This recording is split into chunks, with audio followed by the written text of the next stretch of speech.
Hello, everyone, and how are you today? So, today's topic for the Facebook Live and the LinkedIn Live is taming down self criticism. And before I start anything, I want to start with a quote which I think is going to be amazing and really uh, putting us into the art of the subject today. So this is a quote by Louise Hay, um, acclaimed author Louise Hay. She's just amazing. So here's the quote. You have been criticizing yourself for years and it hasn't worked. Try approving of yourself and see what happens. I think this is a beautiful quote, and especially to really push us into the art of the subject, which is taming down self criticism.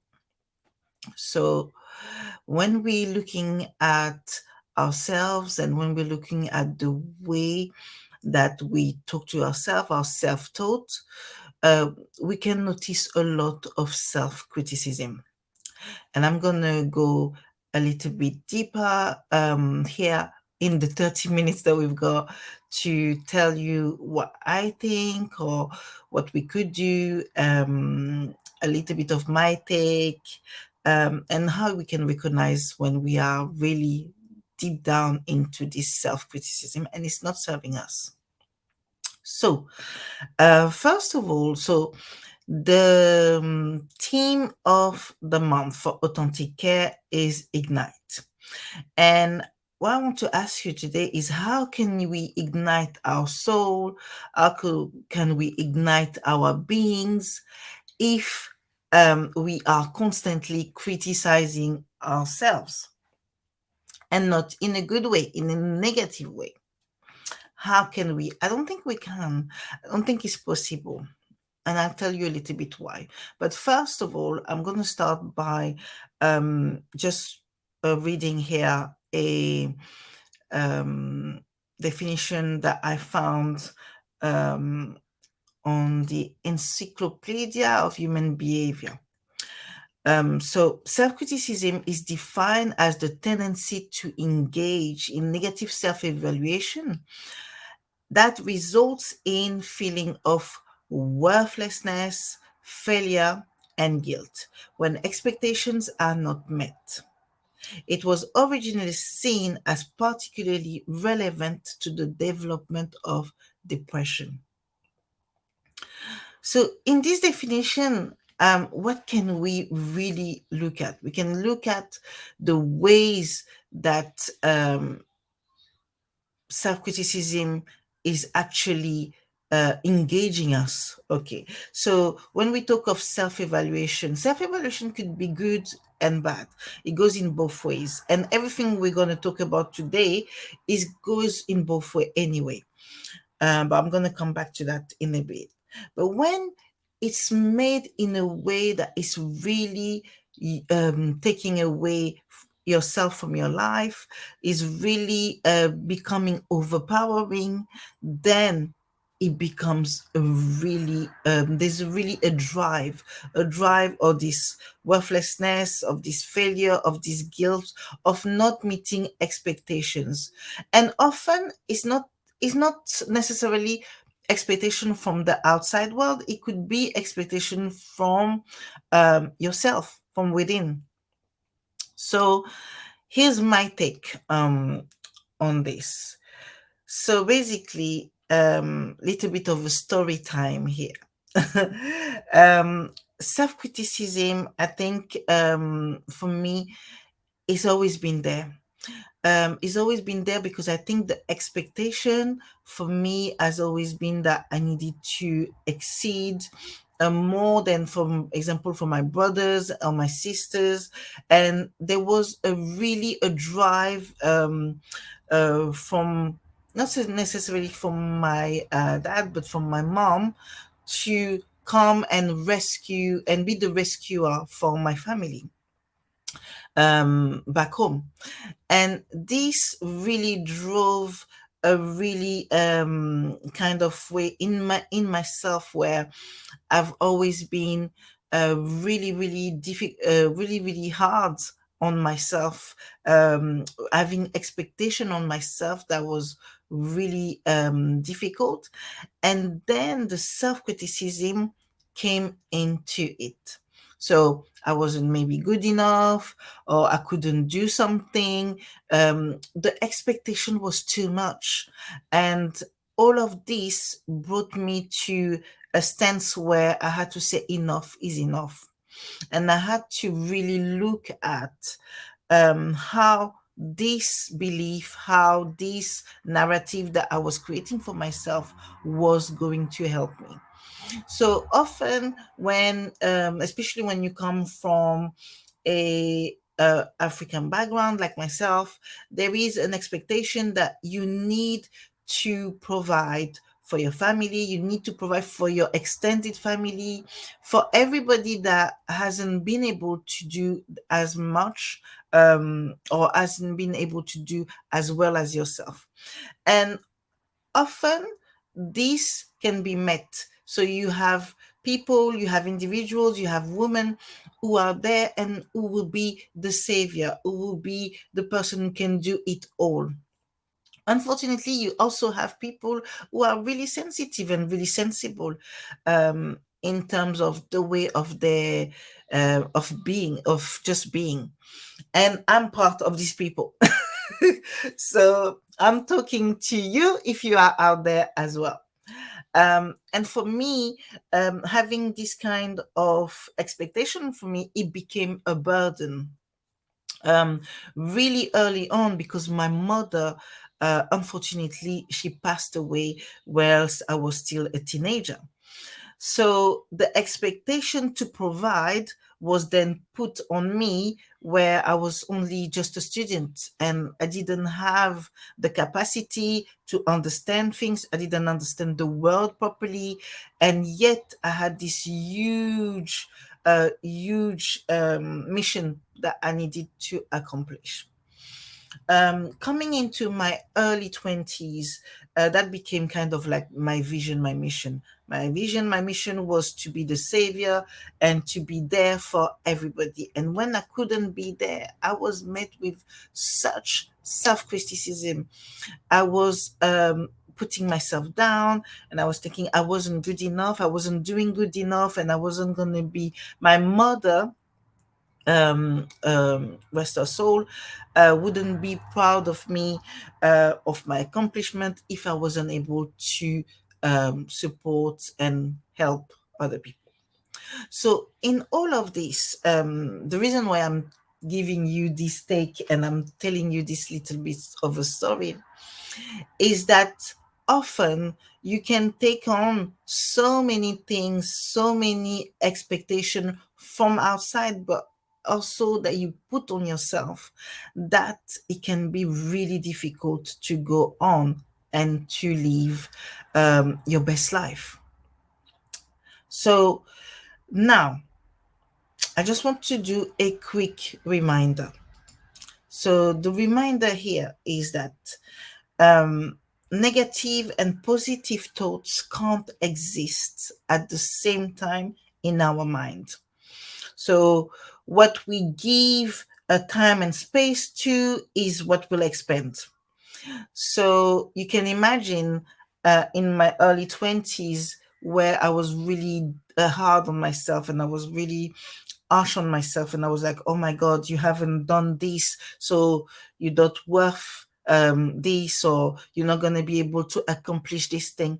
I was putting so much negativity into my head. And when you do that, you are creating an environment for yourself that ultimately is going to lead to depression, or is going to lead to other mental health um, challenges.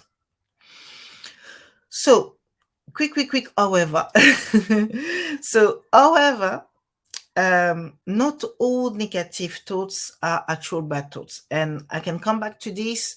Self-criticism can also be positive, but when it's done in such a way that it is empowering and nurturing. So when it is done in a way that it takes all of your being, and it's really, you start to really think of self-criticism as your go-to um, mindset, if I can say it like that, then starts the problems. So how can we see the signs? How can we think of the signs, the things that happen? So when our thoughts, which I've just explained, become so overpowering that we start to create evidence of it in our daily life. And this happens so often. It happens so often that it can create barriers. It becomes barriers to our action. We now start to allow self doubt to come in. We allow self criticism, uh, made in a really negative way, can be the opening door to the self doubt, the guilt, um, this idea that nothing is possible, this idea that other people have um, much more power than we have, and the fact that we can't go on. I have a little bit more to say. So we can keep comparing yourselves to others. And this is really I think something that is gonna again create this conducive environment, and is gonna support the negative belief. It's gonna create evidence. It's gonna show that, oh, this person is doing so well whilst you are not doing so well. And this is where you become to have extremely high standard for yourselves. And then comes the blaming attitude. We nurture this blaming attitude, and we think, okay, I couldn't do this, so that's my fault. It's my fault because I didn't reach this. That's my fault because I couldn't accomplish this. That's my fault because I gave myself this goal, and unfortunately, I didn't reach that goal. That's my fault because someone else is reaching this goal. Why am I not capable of doing it? And then start all of this, if I can say, all of this um, domino effect of creating even more and more and more and more of self criticism. So now, the subject of the day. How can we tame our self criticism? How can we really tame it down? So there are a few things that we can do.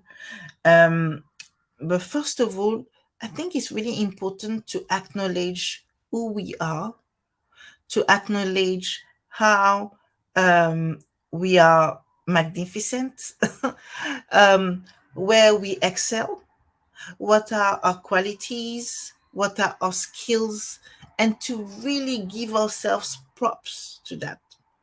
So really celebrate it. Celebrate ourselves wholly. There's a book, I think, The High Five Habit, I think, by Mel Robbins. And I love this book because in this book, what she really creates is this environment where we are celebrating ourselves, and we are accepting that ourselves as a whole, we are enough. And yes, obviously, you can improve yourself, and yes, you evolve, but you are already enough as you are. And this idea of high-fiving yourself and saying, hey, you, I see you, and I know you are here, and I appreciate you, I celebrate you, I think is really an amazing way of getting to know yourself and getting to appreciate yourself only. So this is a one. Then another way is to really show yourself some compassion. Be kind to yourself. Talk to yourself as if you were talking to your friend.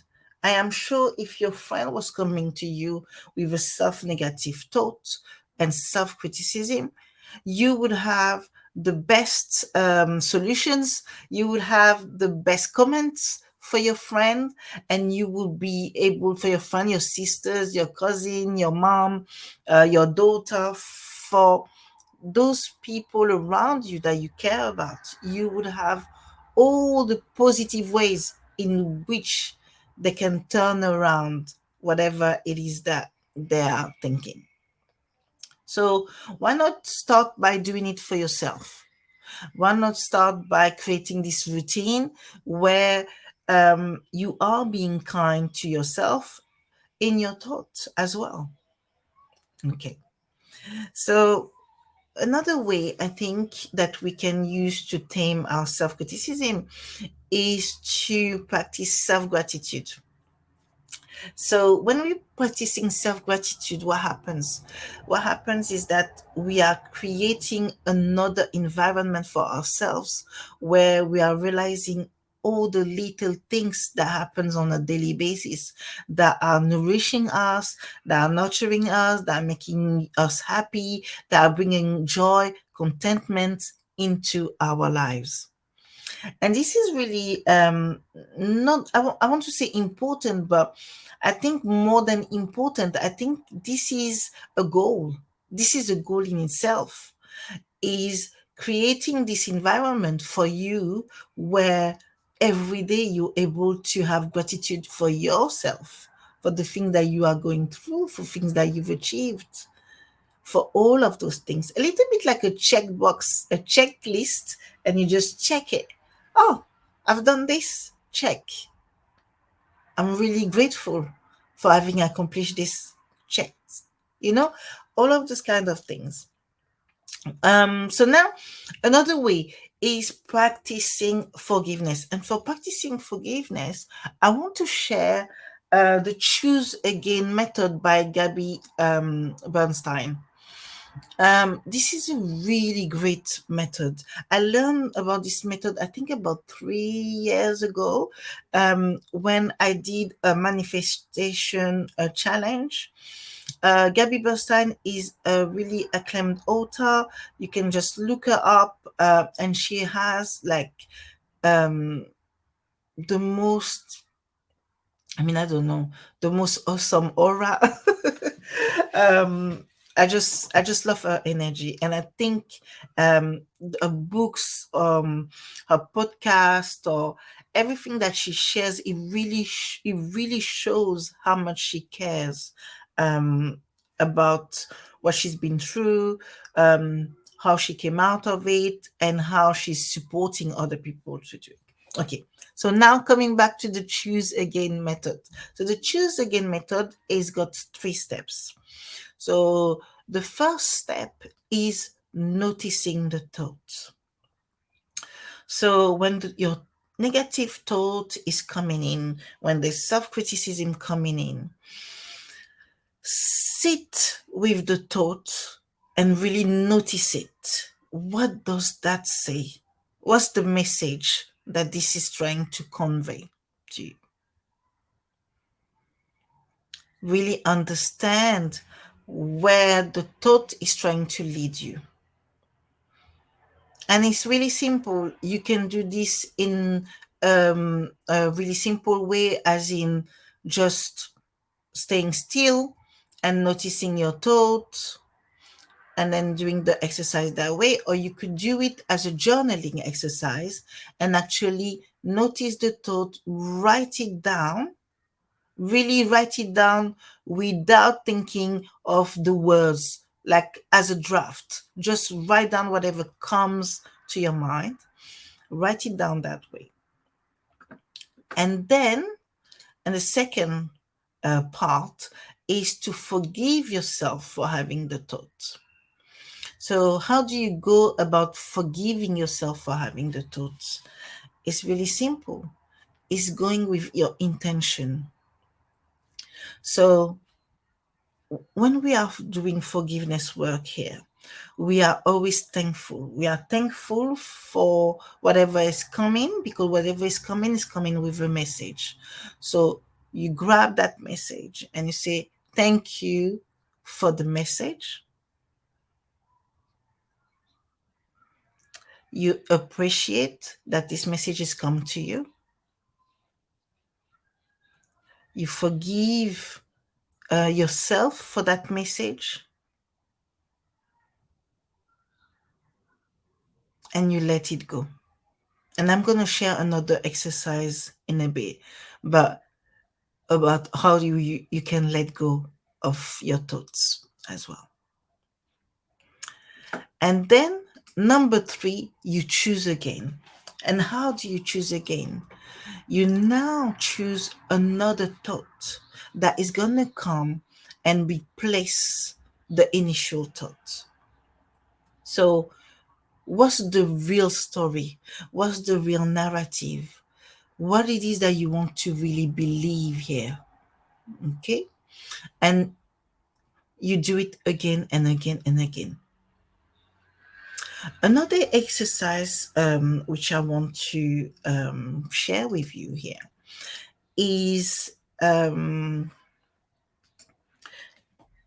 practicing mindfulness. So, with practicing mindfulness, I remember going on a Shirin Yoku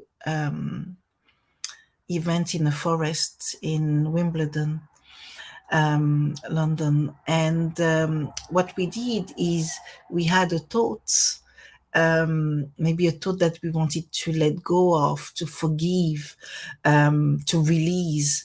And we took a leaf, and on the leaf, we imagined that we were writing down the thoughts that we were having, to write down the thoughts.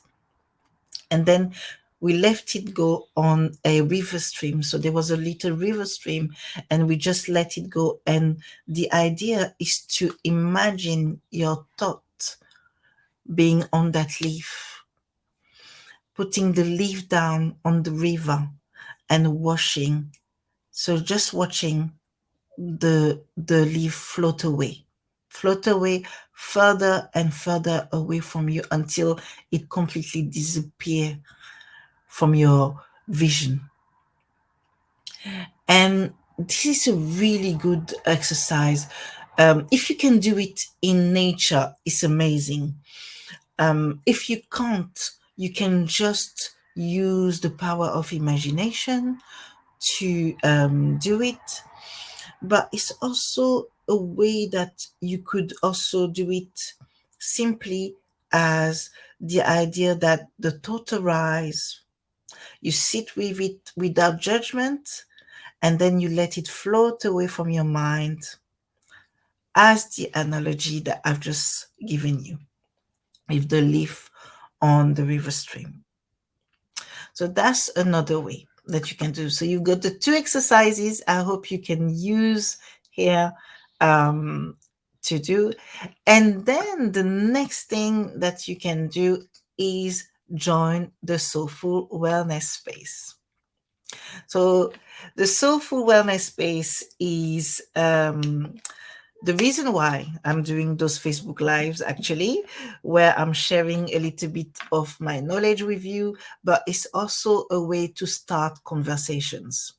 So, what we're doing in the Soulful Wellness Space is creating an environment that is really there to support women to live their best life. So, what is the Soulful Wellness Space? It's a subscription for women in the 30s and 40s who identify as nurturers and high achievers.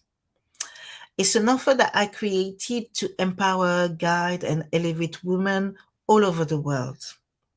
So wherever you are and you're watching this, just you can get in touch and I'll support you within the Soulful Wellness Space. So it's a roadmap that I've designed to help women cultivate a soul-led lifestyle. And I do this thanks to a soulful conversation that we have on a monthly basis. So the soulful conversation are kind of like coaching sessions where we use neurolinguistic programming, we use EFT tapping, we use human design, we use compassionate inquiry, CBT, so cognitive behavior therapy, to really support your well-being. And then you get a box of 4 curated sustainable products that are delivered to your door. You get a free human design chart. Everybody gets that. And then you get a personalized human design reading, which is really centered around your self-care, nothing else. And then there's also an online library where you have guest expert workshops and other relevant resources that I found and that I put in there so that you can come in and really elevate yourself, empower yourself, and be able to take charge of yourself. So I'm sure you're going to ask me, what is the cost? The cost is only £125 per month, and you can cancel at any time. It's a subscription. So once you subscribe every month, you'll get the charge. And then if you want to cancel, it's up to you. You can cancel at any time. So the next shipping for the Soulful Wellness subscription box starts on the 1st of each month. So each month, you on the 1st, the boxes go out, and they go out all over the world to whoever is subscribed to the Soulful Wellness Space. And you can subscribe really simply at the address that is right there, to ensure that you are in for our next dispatch. So when you are subscribing, even in the month, let's say you subscribe on the 15th, you will still receive that month subscription box and everything that comes with it. All right, so we're almost to the end of the live today. Thank you so much for being here with me. Thank you so much for watching. I really thank you for listening to my little insight from my little corner of the world. And I hope to see you next in 2 weeks' time. Don't hesitate to contact me, to get in touch. You can DM me without apology. And we can talk some more about you joining the Soulful Wellness Space. All right. Thank you, guys. You take care. Bye.